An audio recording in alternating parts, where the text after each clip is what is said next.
Pemirsa, ribuan kotak dan bilik suara untuk Pilkada Kabupaten Oku Timur telah tiba di Gedung Logistik Komisi Pemilihan Umum Kabupaten Oku Timur. Gerbang Selamat Datang Kota Prabu Muli yang roboh karena ditabrak truk kontainer yang menerobos masuk kota beberapa waktu yang lalu akan segera diperbaiki dengan bantuan CSR.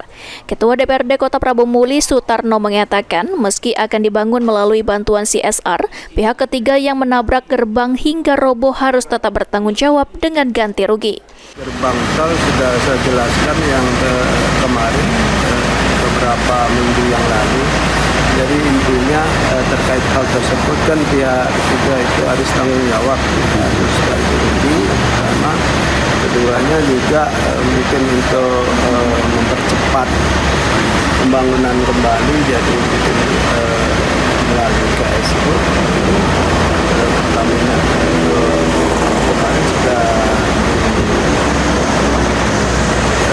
terima oleh Pak JM dan melalui Pak PJ juga, dan secepatnya mungkin itu dikatakan oleh Pertamina terkait untuk pembangunan, terkait untuk ganti rugi juga harus ganti rugi terkait hal tersebut. Ketua DPRD Kota Prabu Muli juga menghimbau agar mobil dengan bertonnase berat dilarang masuk Kota Prabu Muli karena sudah melanggar peraturan daerah, namun bisa melalui jalan lingkar.